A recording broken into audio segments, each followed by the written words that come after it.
नमस्कार दोस्तों, स्वागत है आप सभी का। ये कहानी एक बहुत ही नेक दिल इंसान की है जिसने बहुत ही अच्छा काम किया। वृद्ध महिला।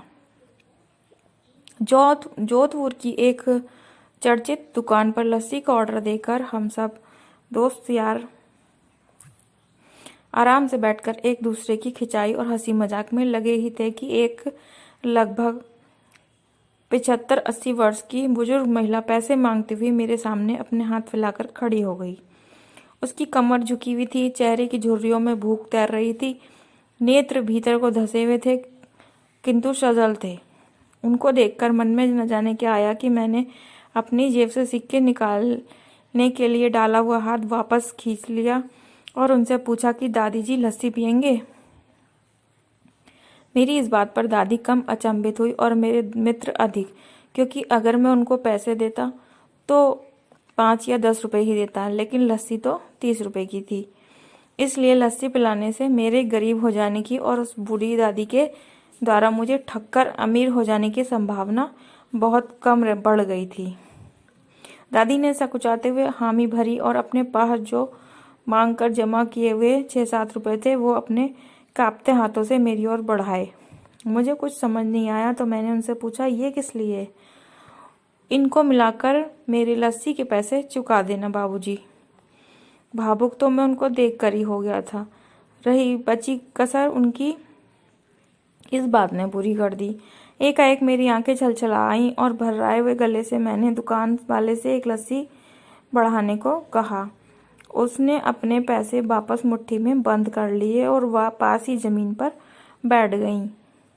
अब मुझे अपनी लाचारी का अनुभव हुआ, क्योंकि मैं वहां पर मौजूद दुकानदार, अपने दोस्तों और कई अन्य ग्राहकों की वजह से उनको कुर्सी पर बैठने के लिए नहीं कह सका।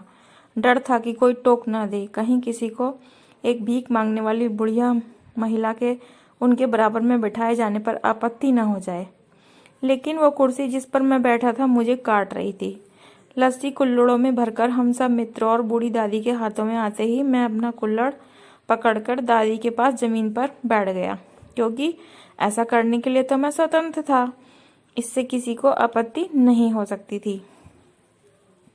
हाँ, मेरे दोस्तों ने मुझे एक पल के लिए घूरा, लेकिन वो कुछ कहते उससे पहले ही दुकान के मालिक ने आकर दादी को उठाकर कुर्सी पर बैठा दिया और मेरी ओर मुस्कुराते हुए हाथ जोड़कर बोले कि ऊपर बैठ जाइए साहब, मेरे यहाँ ग्राहक तो बहुत आते हैं किंतु इंसान कभी कभार ही आते हैं।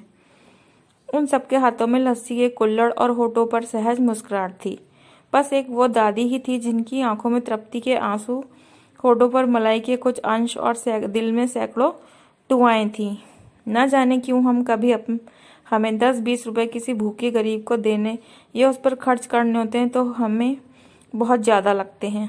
लेकिन सोचिए, क्या वो चंद रुपए किसी के मन को तृप्त करने से अधिक कीमती हैं?